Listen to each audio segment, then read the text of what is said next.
Faces on paper, curled at the edges, names said once and swallowed by time. Rooms went quiet, streets moved on. Something about this never died.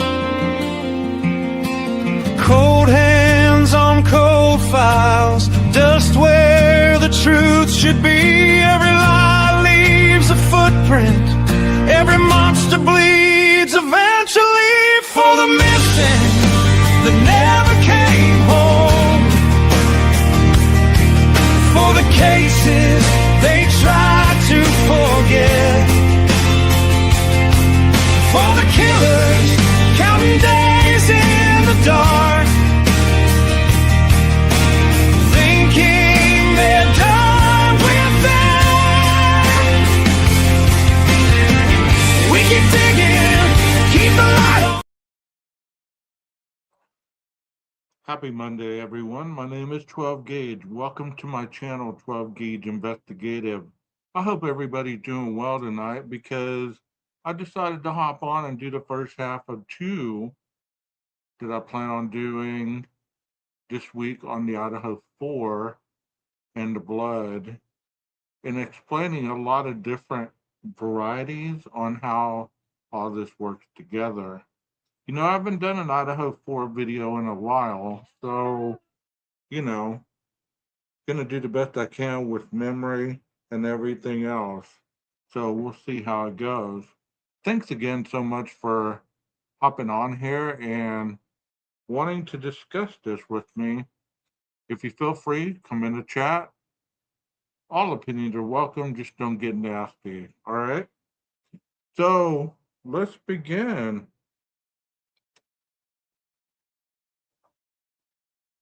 Let's begin.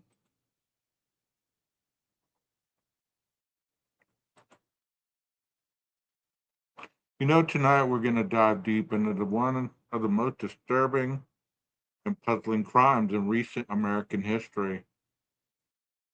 The murders of the 4 University of Idaho students inside an off-campus home in Moscow, Idaho, hence the backdrop in which we're watching right now.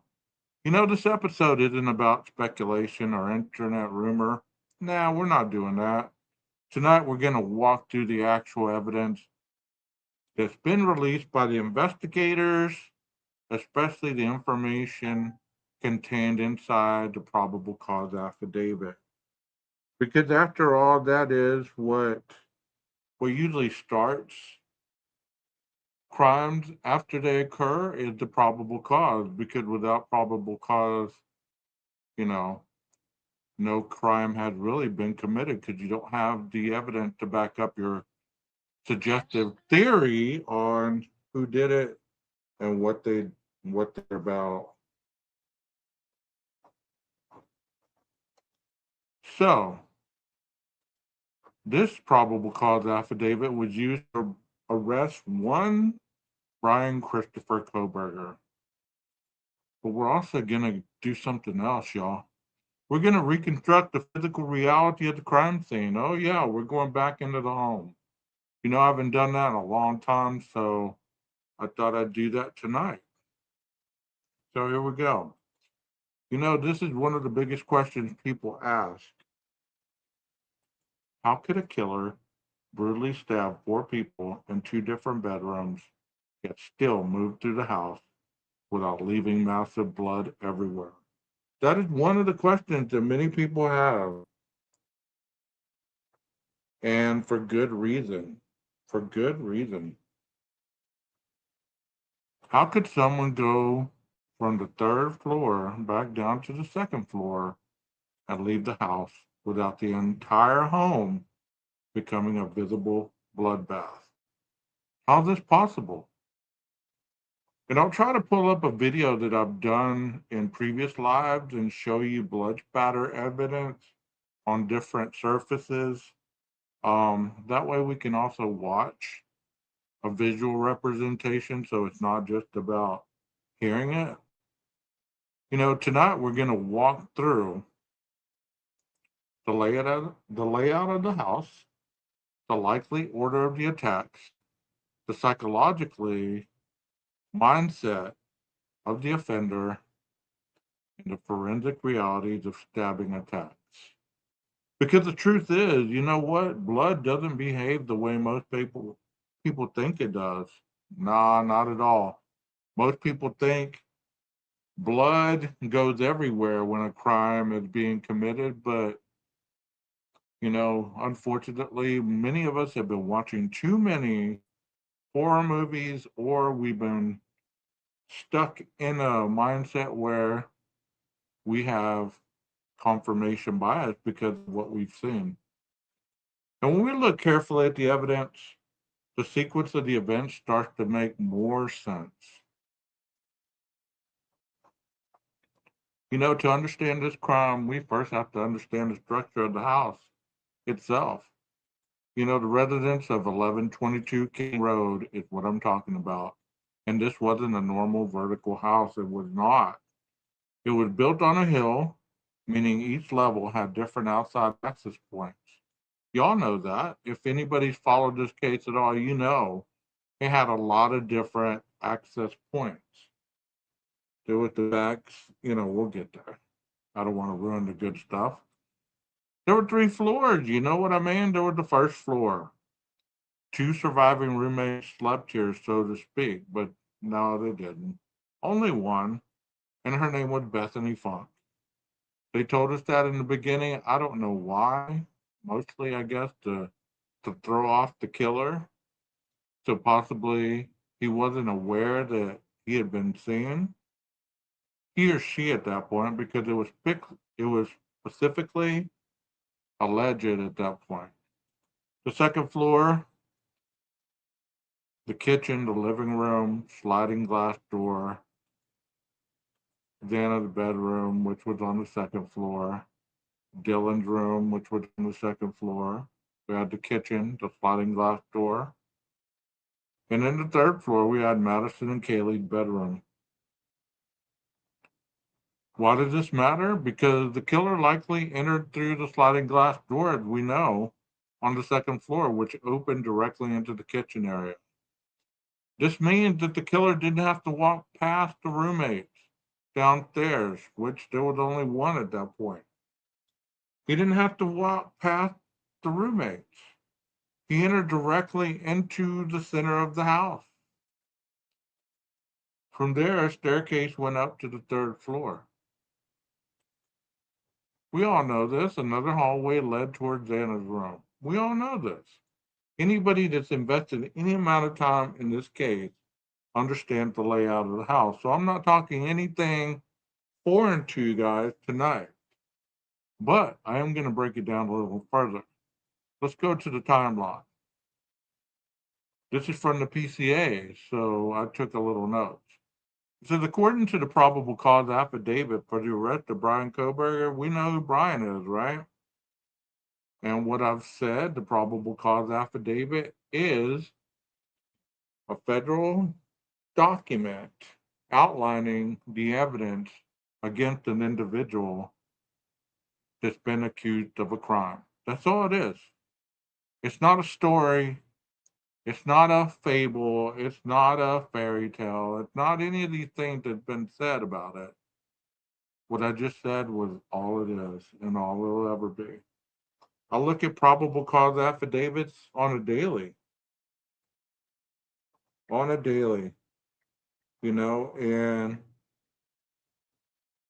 at first I thought, that's it.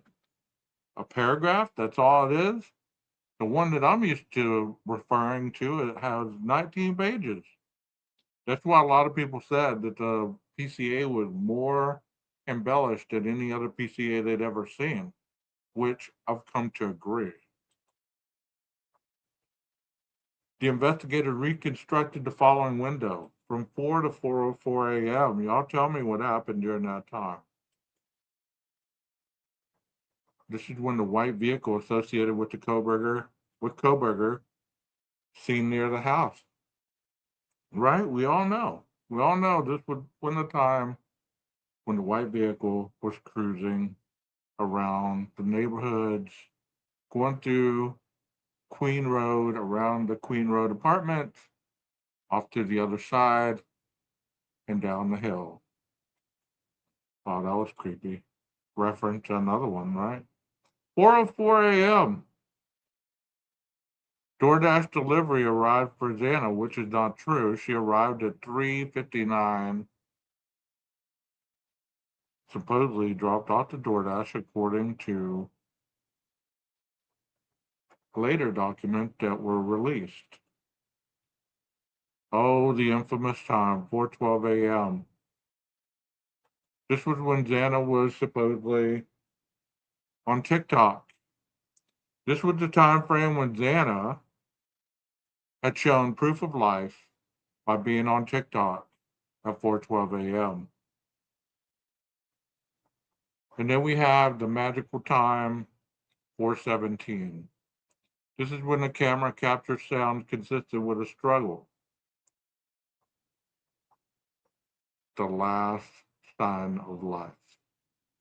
We hear a thud, we hear whimpering, and some even say that they can hear a man's voice, which I've watched some other videos and it's quite convincing that you can indeed make out a muffled, lower tone voice saying something to the effect of what was stated in the PCA. It's okay. I'm going to help you. Whether you believe that's true, whether you believe it's not true,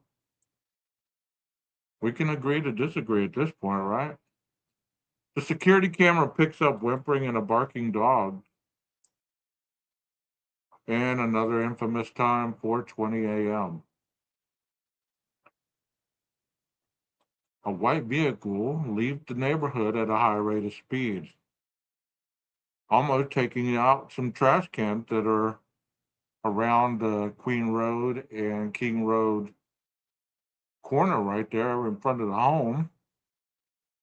That white vehicle, as seen on the surveillance video that's located at 1112, you can really see a vehicle hauling ass, to say the least. You know what that means? That means that the entire attack likely happened in 8 to 12 minutes. But you say 12, there's no way, there must be multiple assailants. Well, guess what? Guess what? 12 was on board with you there at the very beginning. I really was. I was on board with you because I had heard this was a parallel crime, and I thought, you know what? There were two different teams killing two different sets of people. Therefore, it was two teams, two different floors, two different sets of people. That's how it happened because I heard the word parallel. So in my mind, that said there was two different crimes going on at the same time, but that's not what that means at all. I've later found out that I was totally wrong. These four victims, we know who they were. There was two rooms, a knife attack, all in under 15 minutes. Whether you believe that or whether you don't, once again, that is your belief system. Who am I to challenge it at this point? Who am I to say anything's going to change at this point regarding the individual that's facing the punishment phase, who's facing the punishment phase for this violent, dreadful crime? The likely order of the attack, based on the affidavit and physical evidence, investigators believe that the attack likely unfolded like this. This is how it was said in the PCA from the very beginning. The killer entered through the sliding glass door. You know, by this point, we all know. We've seen the photos, we've seen the police cam videos, we've seen it all. There was no forced entry. You didn't see the slider that was kicked in. You didn't see any of that. You didn't see any of that.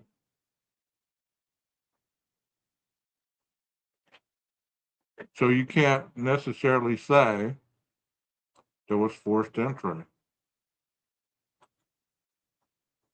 The house was quiet. There was light. They were mostly off except on the back patio. The good vibes sign in the living room area. And as we've seen later on, there was a TV that was left with a Roku screensaver. And in Xana's room, there was a string of light that illuminated her room. There was 121 or something like that. One of my former chatters, Tom Van, told me at one point that was outlined in the living room area that was spread across the sheet. So it was lit up, but very dimly, and the lights were mostly off. You know, of course, he went upstairs first. We know that. I tell you, I go live.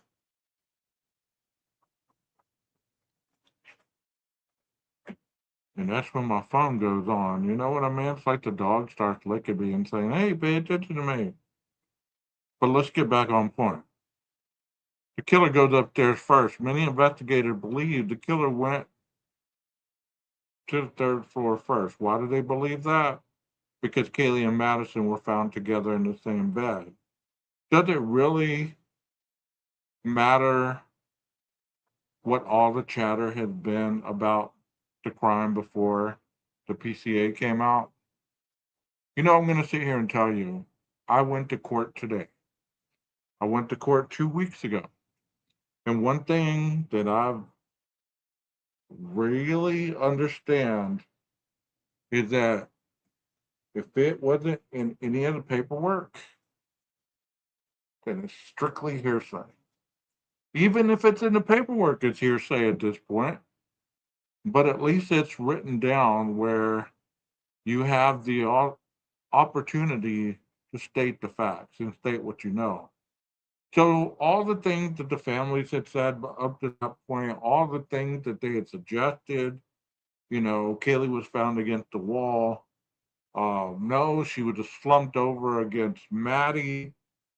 Um, you know, think of it like this. When you're trying to find out if something tragic has happened to your loved ones, how would you like your loved one to be remembered?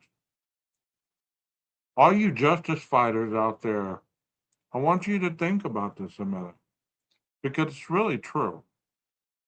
How would you want, you say, I would want the police to tell me the truth. You say I would want people to tell me the truth. You know, I've had loved ones that have been violently killed. I didn't want to know the details. I didn't want to see the photos. I didn't want any of that. You know why? Because I wanted to remember the person the way the last time that I saw them alive. Not mutilated, covered in blood, all the stuff that people were demanding from this case.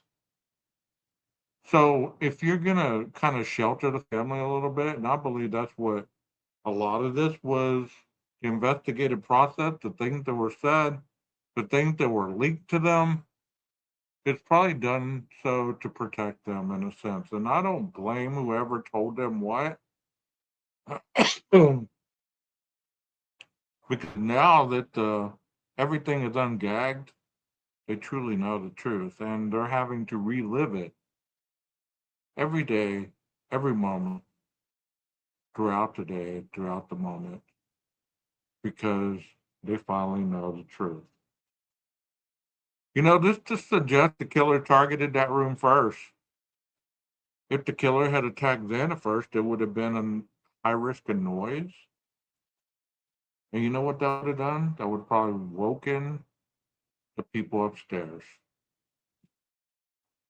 If the killer would have went in and, you know, surprised Xana, because believe it or not, if you know this case, you understand that she got her DoorDash 3:59. The killer entered the home 4:08, 4:07 ish. So that's about 7 minutes.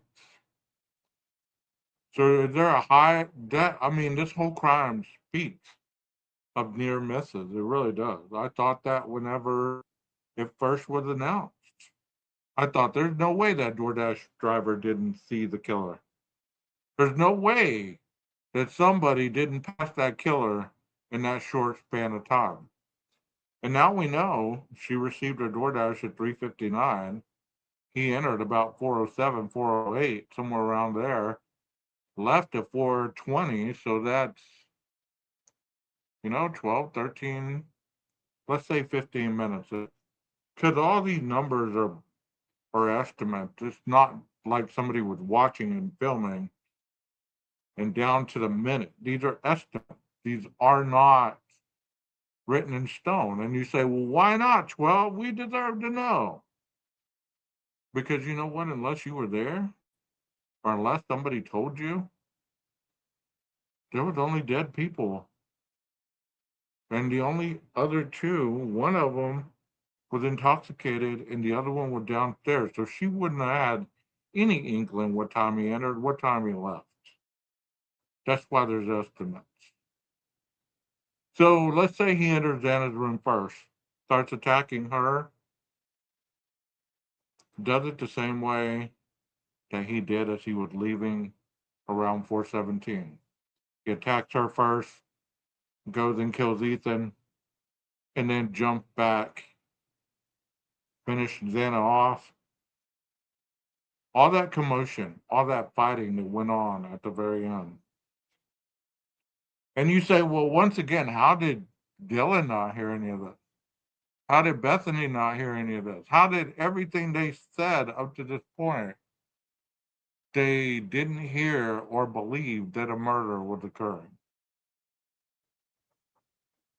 Well, like I've said multitudes of times, how only Dylan and Bethany know the real reason how they didn't hear it. Or if they did hear it, maybe they discounted it for something else. Maybe it was a prank in their mind. Maybe it wasn't that vicious. Maybe they've heard those noises countless times, but you don't want to hear that from me because then that's when you say, well, you're a liar. You're just trying to defend the people who weren't victims and blah, blah, blah, this and that and the other. No, I'm not. I don't know these people just like you don't know them. All I know is what we've been shown in the public forums.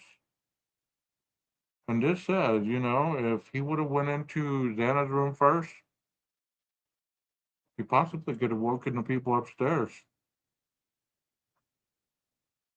So the killer goes to the third floor first. He attacks Madison first, and we've all known that. We kind of questioned it because it was this whole, who was the target? Who was the target? Was it Kaylee? Was Kaylee the target? It almost seemed like they wanted Kaylee to be the target at the very beginning before the PCA. Because that's all you heard. Kaylee was the target. Kaylee was the target. Um, like I always said during that time, and I'll keep saying it.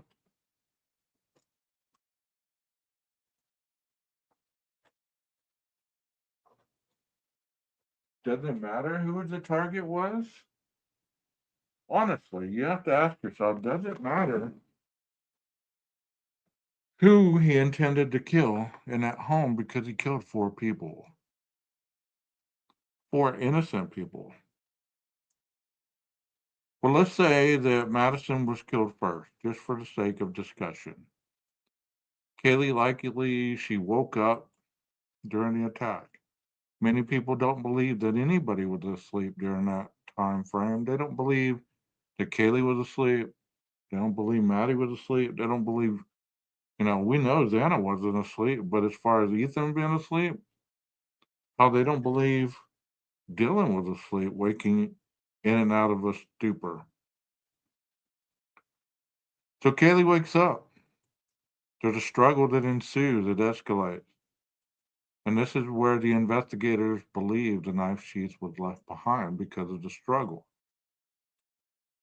Whether you believe that or not, that's to be determined at a later time. After the third floor attack, the killer exited the bedroom and moved down the stairs back to the second floor. This is the biggest question people ask all the time. Why wasn't the entire house covered in blood? He just stabbed two people upstairs relentlessly. I saw a recreation today that was the most accurate that I've ever seen. And still people don't believe it. They don't believe it happened like that. They don't believe. How did the blood not get mixed together? Well, we're going to talk about that here in a minute, and that's the next topic. Why the blood doesn't always transfer. And that's a question that many people have had in this case. How come there was no blood transfer? Blah, blah, blah. If he was stabbing them one at a time, there would have been blood transfer. Well, that's part of the problem of true crime. Is many people don't do the research that's needed to understand the questions that they're asking. It's okay to listen to all these creators. Oh, there's some good ones. There's some good storytellers. There's some good people with some imaginations or, possibilities. Because honestly, no one knows what happened that night. We know what the law says happened that night. And we know the person that took accountability for that night. Other than that, the who, the what, the when, the how, the where, we know those questions, but we don't know how it all went together. If we want to dig in deeper, we want the blood, the gore, the gory details, because at one point you either believe it or you don't. Why blood doesn't always transfer? Let's talk about it. There's something most people misunderstand, and stabbing attacks don't immediately coat the attacker in blood. This is true. This is so true. I've put up videos. There's videos in my library that shows knife attacks on a gelatin body. I put up a video that shows an actual knife attack where the individual took a slice to the arterial vein and bled out within 30 seconds or less. He stumbled backward, didn't gasp, didn't yell, didn't do any of that. Just grabbed his neck and fell down and bled out.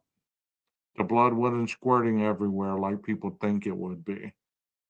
Every plunge that I've seen, chances are, in that other gelatin video, it wasn't squirting out everywhere. It got on him, but most of it got on his lower torso and his boots and his shoes.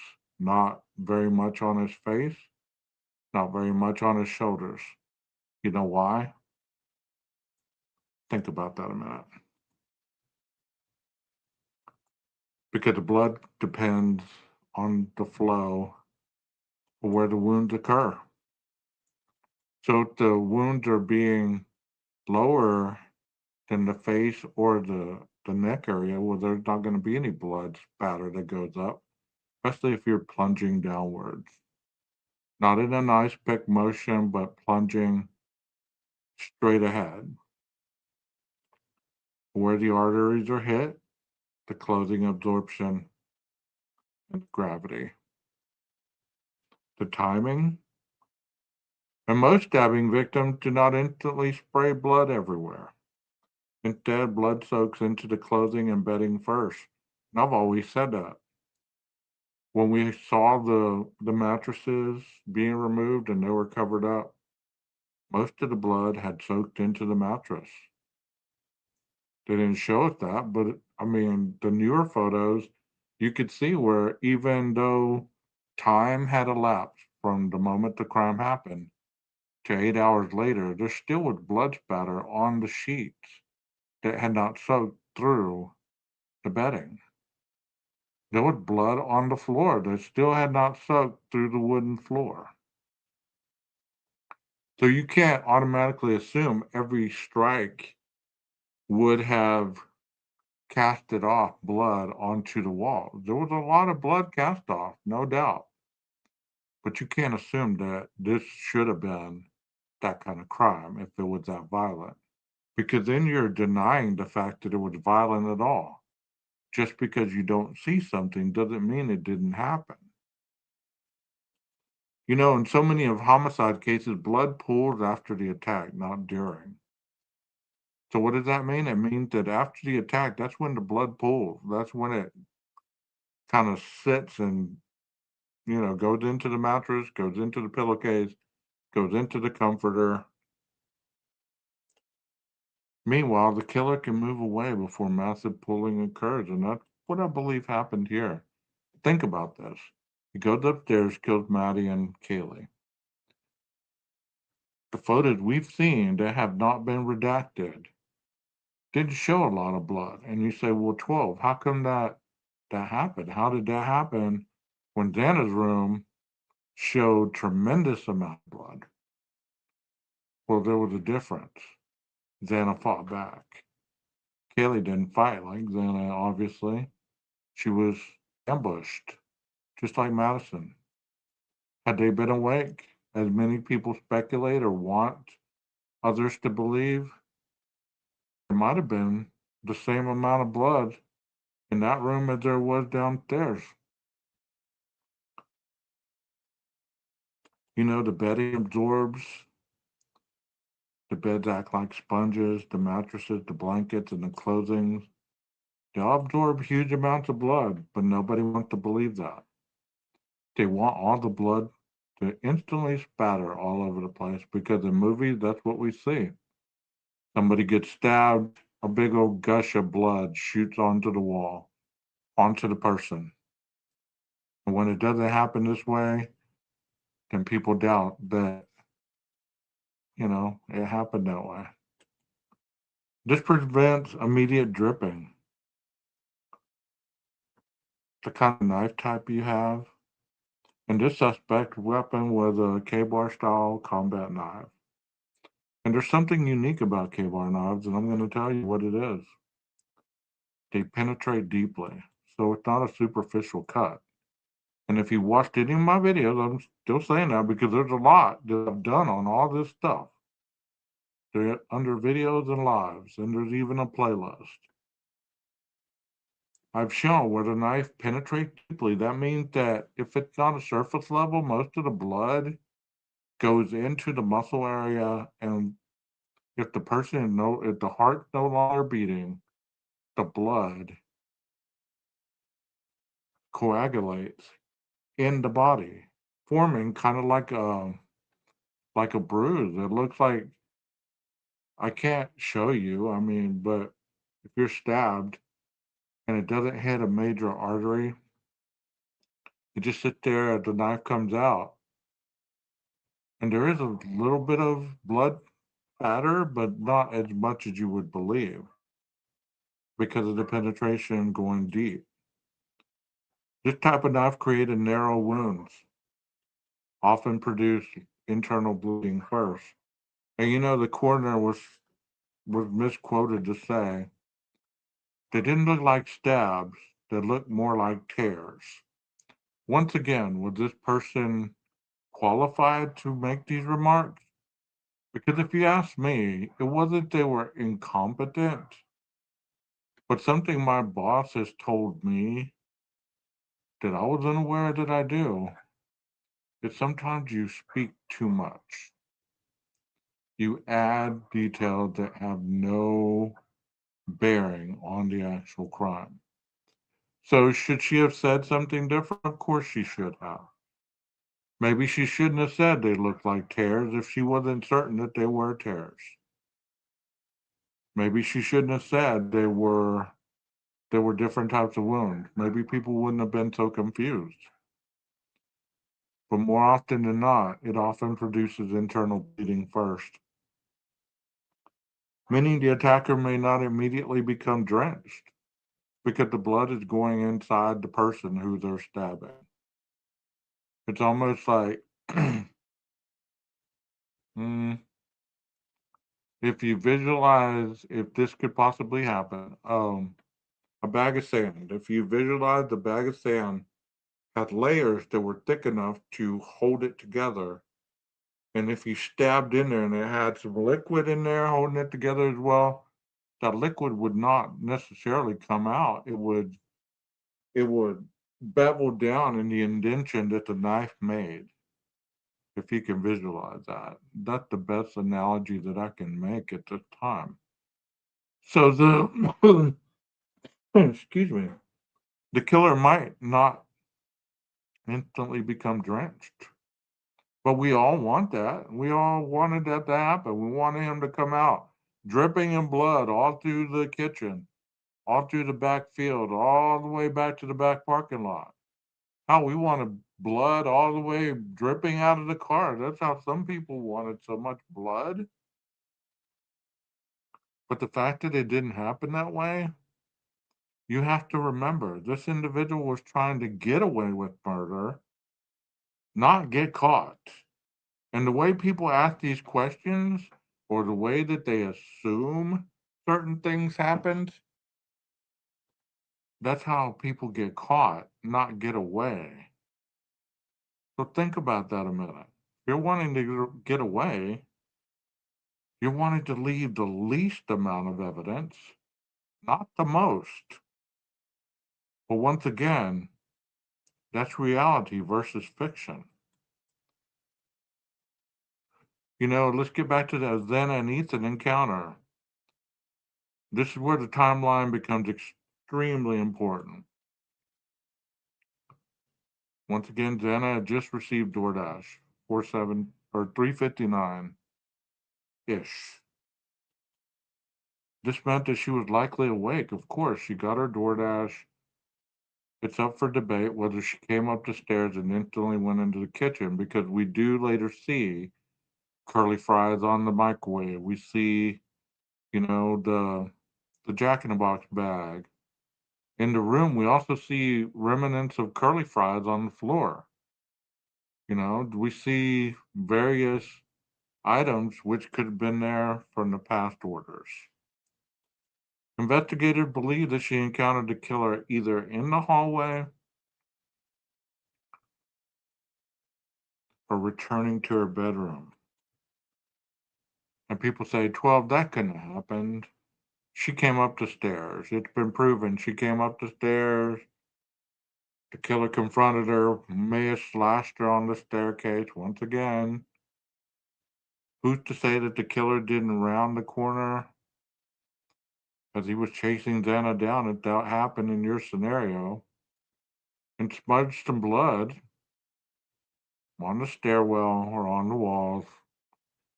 Even may have slung some that was on a knife.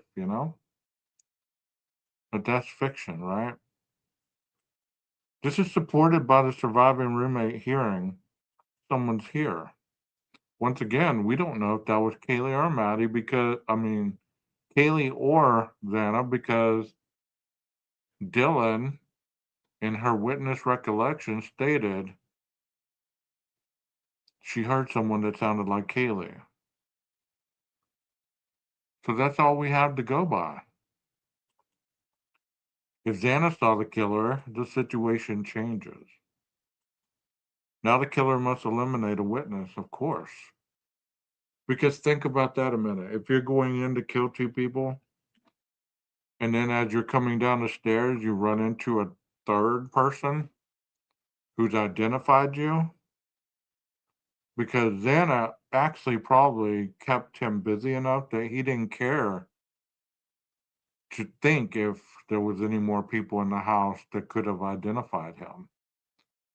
In close proximity, she was the closest one that was actually awake to give every physical description that would have identified him. So let's say she's running back to the room. Ethan's position, Ethan was found in Xana's room, of course. Investigators believe he may have been asleep or partially awake. Once again, does it really matter? You say it matters for justice for the victims. It proves otherwise. Once again, if it's not on paper, it didn't happen. So if you can't match the evidence to the physical evidence to what you're going to present in court, it's not worth putting in there. You can say Ethan was awake. Okay. Does that make the fact that he ended up dead any different? And no disrespect to the family or anybody who thinks differently, you know. But the fact of the matter, he ended up dead. Whether he was awake when it started or he wasn't awake when it ended. The attack here was likely faster and more chaotic, of course. You want to get the biggest target eliminated first. And he was probably shocked to see a man in the residence. Shocked and pissed off. So he had to eliminate him first. After thinking he had mortally wounded Xana, but she was still alive. Because he had to eliminate Ethan. And as you're watching your boyfriend dying, are you thinking, I'm going to scribble his name on the nightstand? Are you thinking, I need to sit here and write out a clue? No. Are you thinking about screaming? No, you're in shock. One thing that many people don't point out is whenever you get stabbed, shot, hit by a car, startled in the middle of the night, you go into shock. You almost drown. Your body, your mind goes into shock. So even though it wasn't said that Xana went into a frozen shock phase, I'll bet you my check every day of the week that Xana was in frozen shock phase. She probably was in a lot of denial of actually what she was witnessing and what was happening and if it was real. Imagine this happening so fast that you're trying to correlate in your mind. First, no, this can't be happening. Oh my God, he just stabbed Ethan and Ethan's bleeding on the wall. I can't do anything because I'm mortally injured myself and I can barely breathe and I'm trying to stay alive. And he turned on you again and said, it's okay. I'm going to help you. And at 4:17, we hear a thud, whimpering, and a dog start to bark. And you ask, why didn't that dog start to bark before that? Once again, that dog probably had heard sounds in that home similar to what he was hearing. You say, but dog can sense danger. They can sense a stranger, an intruder. No, not necessarily all the time. I deliver DoorDash. The dog necessarily doesn't start barking until I step away. Take the picture, and off I go. That's when I start hearing the dogs barking. They don't bark when I walk up. I hear them on the other side of the door sniffing, but they don't bark until I'm walking away. I'm no dog expert, but that kind of tells me why the dog started barking, not why it was happening. If it was a bigger dog, it probably would have started barking when the guy entered the home through the slider. That would have been it for Brian. Why blood still didn't cover the house? Because the attack likely remained inside the bedroom area. Once again, the mattress absorbed the blood, their clothing, the gravity pulling, all keep the blood localized. And let's talk about Dylan's sighting, okay? According to the PCA, surviving roommate Dylan Mortensen opened her door and saw a male with bushy eyebrows, a mask, dark clothing, walking toward the sliding door. This suggests the killer was leaving immediately after the Xana attack. He didn't wander around the house, not searching for more victims. No, the killer left the house because the dog probably alerted the killer that if that dog keep barking, somebody's going to give it up to investigate. And not many people talk about Murphy barking. Not many people talk about the 417 timeline. They want to talk about the 230 something timeline, 232, I believe. They want to talk about all that camera footage at 11:12 from 2:30 on, whatever. Well, if that happened at that point, how come we don't hear a dog barking like this one's barking right now? How come we didn't hear a dog barking at 2:32? With that amount of ferocity and severity coming out of a house, if the dog was witnessing that, whether being in a room or whatever, how come we didn't hear the dog barking at that point? Because we just didn't. And those noises came from 11:12. They didn't come from 11:22, whether you believe it or not. But Brian didn't go all through the house looking for more victims. No, he exited the residence quite quickly.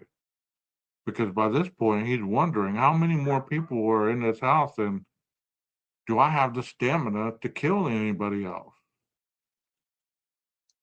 He just exited quickly.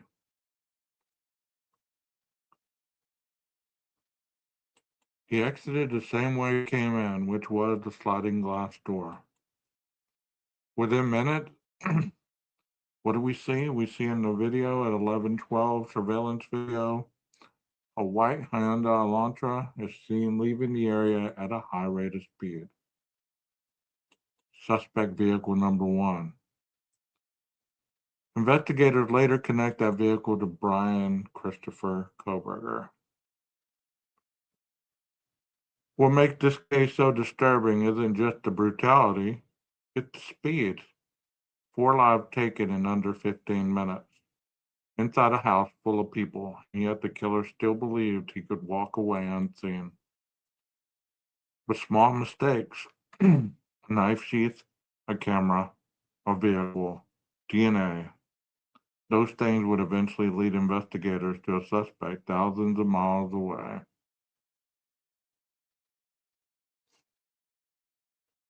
Thousands of miles away. Isn't that something? So those of you that are still looking for the loopholes, you're still looking for the reasons why this couldn't have happened the way it did. You say,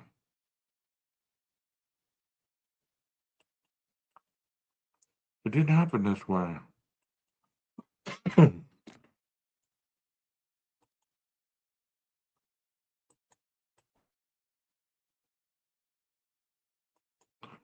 So one more thing before I wrap this up. We said that Xana got her DoorDash at 3:59, right? Versus 4 o'clock. Let's talk about that detail and why it matters. Even though it's a 1-minute shift, this changes the reconstruction of events. If the food arrived at 3:59 a.m., the sequence likely looks like this. 3:56 to 3:58 a.m., the suspect vehicle makes its final pass through the neighborhood. Y'all remember that on the lane, right? 3:59 a.m., DoorDash driver drops off the food at the house. 4 o'clock. Xana retrieved the order or is already awake. 4:04 a.m. Suspect vehicle is seen driving around and parking. 4:05 to 4:17 a.m. Murder declared inside the house. 4:17 a.m. The security camera captures whimpering thud and a barking dog. 4:20 a.m. Vehicle leaves the area.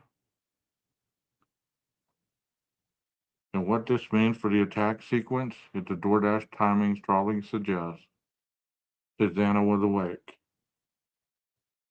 possibly using TikTok at 4:12 This was also noted in the affidavit, which means the killer encountered a conscious victim downstairs. This explains several things investigators noted: that the sounds heard by surviving roommate Dylan Mortensen, the statement "someone's here," more than likely was Xana, evidence of a struggle in Xana's room. It also supports the theory that the killer entered the house, went upstairs first, killed Madison and Kaylee, came back downstairs, encountered Xana, then killed Xana and Ethan. And this sequence helps explain why the killer was seen leaving immediately afterward. So I hope that answers some of the questions that you guys have had about this case. I know there's more questions to come, but Wednesday night, hopefully, I'll be able to answer some more questions by the slideshow that I'll be presenting. And it is a continuum on what I'm talking about right now.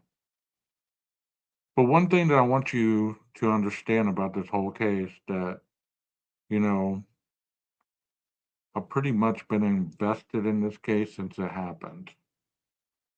I've seen multitudes of theories. Really, I can't call them theories. They've been hypothesis and speculation. Because for every person that says you're dreaming, that's a fairy tale, whatever it might be, I wanna challenge you. Well, bring something to me that forensically makes sense, that counteracts what I'm claiming and what you're assuming by your opposition. Make it make sense to me because I'm open to that. I've always been open to that. But unfortunately, people aren't really proactive when you make those kinds of statements because they don't want to either show that they don't have a scientific or forensic argument that shows you kind of like what I'm showing you now, but they do like to try to feel empowered by everything that they've heard throughout these 4 years about this case, which a lot had done nothing but hurt the case. Its legacy, because you know what, to be fair, Brian's not caring one bit about our thoughts or our feelings about whether he did it or whether he didn't. I'm going to show one more thing before I get out of here. Because I saw this referenced earlier. And I posted a short on this a while back. But oh, Jesus. See, that's how long it's been since I've been on stream mode talking about this case. Let's show it right here. Okay, I hope that y'all can see this. If you can see this is a black coat. And this black coat was found by Christy Gonsalves, the mother of Kaylee Gonsalves, as she was going through Kaylee's stuff. I saw this on the Facebook group, the Gonsalves family page. And I wanted to show this not because of any other reason than to show you that this indeed is the jacket in which Madison was wearing at the grub truck as they were walking down the street leaving the corner club. Had this been on the fire hydrant, as many people suggest, in many of the videos from here to Kingdom Come, if that would have been the jacket that was on the fire hydrant, there's no way that Christy would have had this. at this point. It was seeing that she had it means that it was still in Kaylee's stuff that was packed up, meaning that her stuff was packed up after the crime, right? So if this would have been on the fire hydrant, which we obviously see the officer drop the jacket back down, then I believe for sure that that was possibly her jacket because, like many other people, I myself thought that for a split second could have very well been this jacket. But look what was found in the pocket. Remember what they were eating?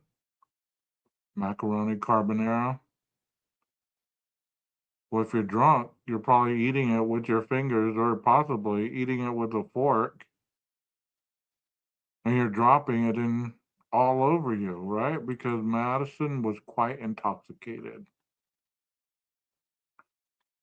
And the last one, she shows you the macaroni noodle. Where would Christy have gotten that? She got it out of the coat.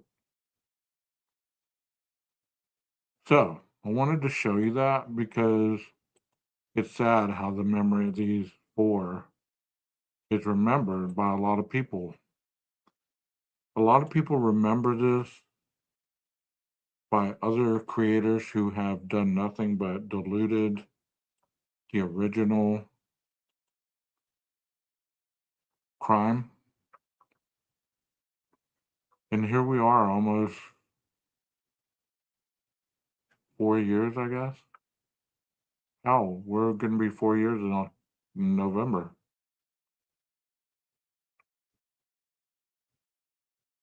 Wow. 4 years in November, and people still do not believe the documents, the test results, any of the evidence that police have uncovered. No, they just get on nightly and discuss what could have been, or what should have been, or what they think, or what they don't believe, or whatever it is that their stream is about for the night, and that's their business. It's okay to believe what you want, but don't slander and defame the dead or the living for that fact. Because if you're going to report on true crime, report the facts. Don't report your questions. That's not true crime. True crime is reporting how the crime happened, not how you believe it happened or how the. I saw somebody earlier talk about Brian going to be getting a new court date soon. And I was like, what? A new court date? It doesn't work this way. Hey there. It doesn't work this way.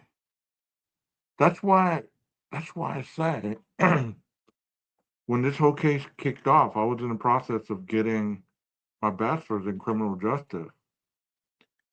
And I myself was confused at a lot of things, mainly because I thought that it happened that way. And thinking and knowing are two different things. And just because you can Google something, you can chat GBT it, you can do all kinds of things, doesn't necessarily mean that you have the internal concept of how it happens. Just because you have the outlining facts or facts on your belief doesn't mean that that's how it actually happened. Just because crimes have happened in Idaho after this does not necessarily mean that every drug case, every prior felon has somehow escaped the hands of justice and ended up free all these years. That's not how any of this happens. Have you ever heard of a case where the killer went rogue, killed 4 people, mysteriously vanished into the wilderness, never to be seen for 4 years, and is still out there while somebody else stepped up and took the bait, the hook, and is on the hook for the murders and went to prison, and his biggest gripe is the fruit, the fact that the kiosk isn't working and that he's being hackled. Nothing about being wrongly accused. Nothing about regretting that he pled. None of that. His arguments are about his situation while he's in prison, not about what potentially got him there. So if you were actually innocent, would you not be fighting more for your innocence rather than worrying about the bananas? Worrying about people saying they're going to do this, that, and the other to you? Because it seems like the general population who believes that he is innocent seems to be worrying about everything and anything other than the real reality of the crime being that was committed. Everything outside the house is circumstantial. Even the white Elantra was circumstantial. Could it have convicted him in trial? Of course it could have, because it showed the presence of a vehicle that matched the same type vehicle that Brian drove. It had multitudes of angles. All you had to do was convince a jury that this was his vehicle. It doesn't have to be 100%. You just have to be convincing enough beyond a reasonable doubt. And that's how people are convicted. But most of the evidence was inside the home. Inside the home.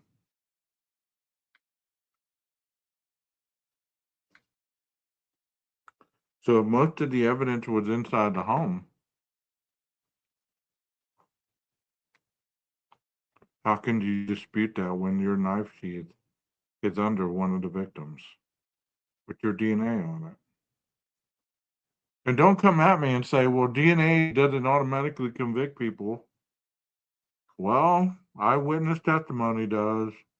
And if you watch the video that I posted a couple days ago, then you will see that Ronald Cotton was indeed convicted of an assault on Jennifer Thompson. She saw him from a lineup, but it wasn't years later until DNA caught the real killer, or not the real assailant, and exonerated Mr. Thompson after 10 years. So if we're all alive in 10 years and DNA is brought up from another case that somehow matches the real DNA that was on the knife sheath, and Brian gets exonerated, who's really to blame? He copped to it. And that's a big statement right there, PKC. He saw all the evidence and pled. Yet so many armchair detectives think all the evidence points to his innocence or multiple perps. So much smarter than 100 detectives. That's a $1 million statement right there. It really is. Yeah, for those of you that don't know, he saw all the evidence the prosecution saw. Because that's how it really works. When I go to court, I see what the county attorney has against the individual. I see the dash cam, or not the dash cam, the body cam video, the dash cam, the interrogation. I see all that. And everything that I see, guess who else sees it? The attorney that's defending the suspect. Nothing is hidden, nothing is fabricated. And guess what? The attorneys talk before every hearing. Every hearing. The attorneys talk. They talk to the judge. Everybody talks. So those of you for years that have thought that Bill Thompson and what's her name? God, I even forgot her name. Ann Taylor were adversaries and she was going to show him his ass and all this other stuff.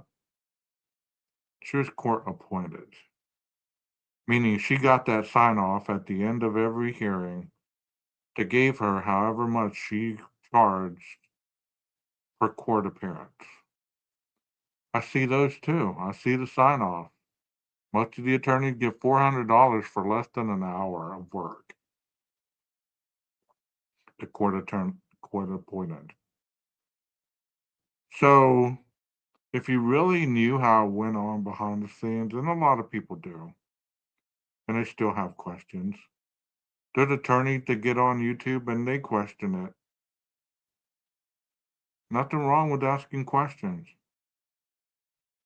Well, hopefully one day, if you're really truly out for justice, you'll concede that the person who they have in custody is truly the perpetrator because he stood up and pled to it. Let me ask you another question before I get ready to sign off. Since November 13th, 2022, those people that are locals, has there been a crime that's happened like this since then in the area? Has there been other off-campus homes that were invaded in the middle of the night, quadruple people killed, or even 3 or 4 people killed, other than that other case that we saw where the house was invaded, um, the dad, the kids, the mom's the only one that lived. I can't even remember the case, but that one was going around, while this one was going around. Do you think that was a practice run? There was a dog in that one too. But that's neither here nor there. I don't want to sidetrack you, but my local people, have there been any other copycats that the national media has not talked about? Has there been any local crimes that even would replicate what this crime did? In Moscow, in Pullman, in Lewiston, in Boise, in any of those areas around there? Not that I've heard of. And the most important thing, if this person was local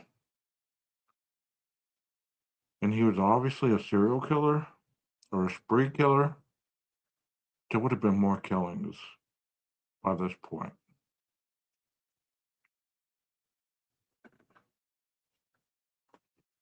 Here's one of my locals right here. Closest was a stabbing in Clarkston. Guy drove from Wyoming to stab his brother-in-law at the motel. The trial would just got over. The victim lived. So that's the closest thing in all these years. So the killers are still out there. Let's go with that theory. If you think there's multiple killers, where'd they go? Where they been hiding all this time? Because if you kill once, you're gonna kill again. And guess what? If you're a shitty criminal, you get caught for other crimes. And let me put this in your head. You don't think they got DNA all over that house of different people? There was multitudes of people that were in and out of that home. So if it wasn't Brian and you committed another crime, guess who has your DNA that they run through CODIS? Moscow PD. So if you committed another crime and your DNA was in that house and you commit another crime and get caught, where they run your DNA, where they grab your DNA and they run it through CODIS, and there's a hit to that home, you don't think they're going to ask you about it?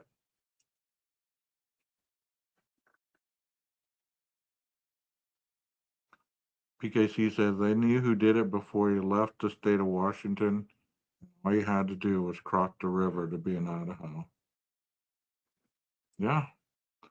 But think about what I just said. All those people that are fighting hard for Brian. Why don't you try to find the killer? That'll give you years worth of lives and videos to do and all this stuff. Why don't you go that route?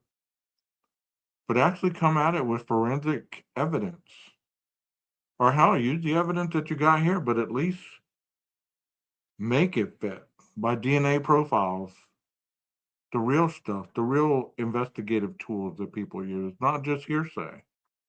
Because I can sit here and I can convince you that somebody else did this too.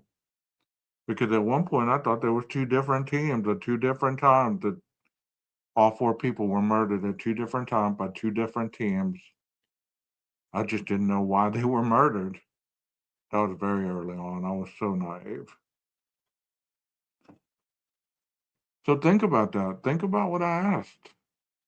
Because you're fighting so hard for justice for the four, but really, you haven't brought anything to the table that would even give them a semblance of justice.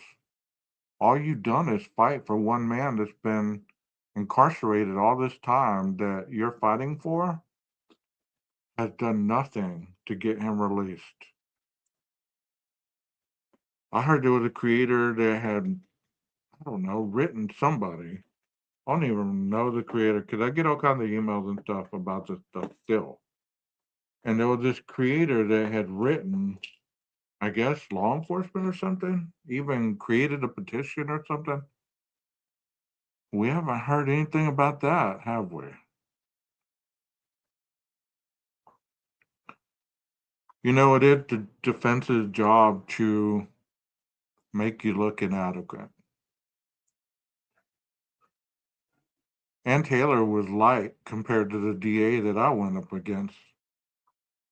And it wasn't even a trial. It was a hearing, like a detention hearing. So that dude was nailing me to the wall. He was putting me in a situation that I couldn't answer. Made me look like a fool. So think of, I mean, Ann Taylor, based on what I saw her talking to the judge or the other side, the prosecution, she started off good while they were in Moscow, but when they got to Boise, she folded. You know, this case will live on in infamy really well. But I hope it lives on for the memory of the four, and not the person who's rotting away in Idaho, having to be paid, having to have the taxpayer of Idaho pay for his existence, to feed him, to clothe him, for medical care. Because he will get older and he will start to break down. Everybody does.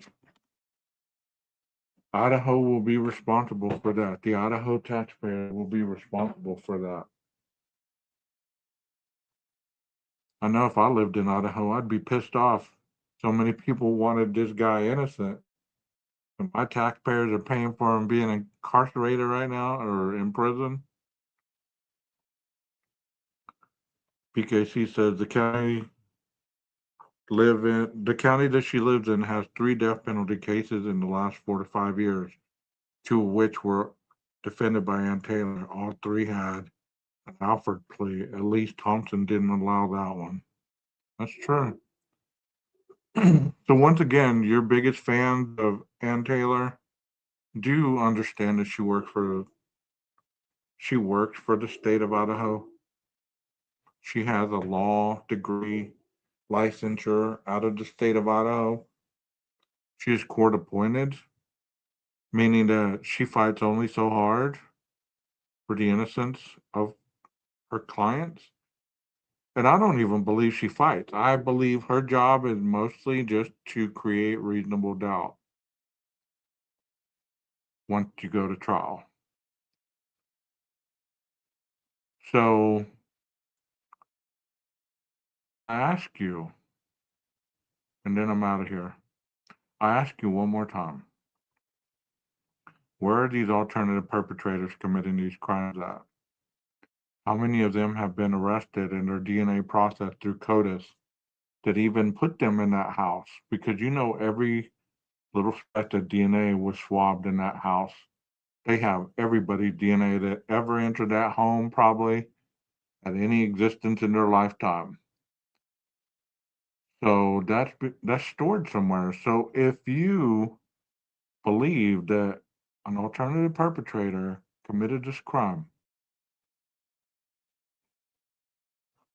they're either going to mess up and commit another crime where their DNA is swabbed and ran through CODIS, and it comes back to being in that home more than once. You don't think they're going to ask that person some questions? Especially if they got bushy eyebrows, 6 feet tall, 185 pounds,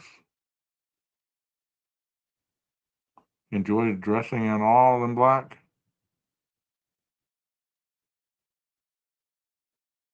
I hope you enjoyed this. Hit the like button if you enjoyed the fact that I'm covering something other than what I usually cover.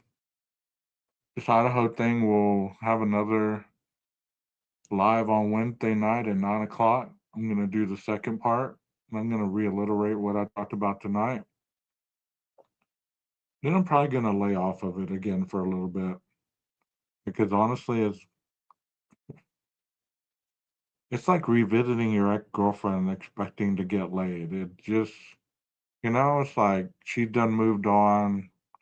She's already in a relationship. You're expecting to slide on in there and get laid, and most of the time it's not going to happen. But the buildup is the exciting part for a lot of people, and that's why people still tune in for this. That's why I'm still talking about it. Maybe somebody will watch. PKC, thank you so much for being here. Thank you for your comments. And those of you that watch on replay, thank you so much for watching. Hit the like button. I'm not trying to convince anybody. I'm not trying to defend anybody. Those days are long gone. I'm just merely just talking about the crime like everybody else. I saw that video. That was quite moving. I talked about that earlier in this live. She did some amazing stuff there, but people were tearing that video up. Yeah, it's interesting. Possibly Wednesday when I have more time, I'll possibly show some of my older blood spatter videos and stuff. Or go in the library. There's plenty of Idaho 4 stuff that'll keep you enthralled for hell, maybe as long as this case has been around. Who knows? There's a lot of them. And I've gotten a bad rap calling me a guilter and all this other stuff. I've never claimed other than to be on the side of law enforcement.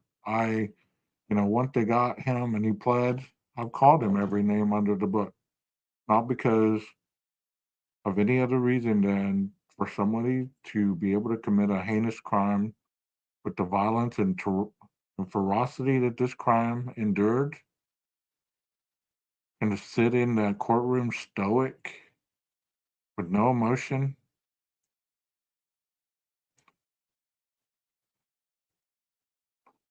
You know what's sad? Is I work with kids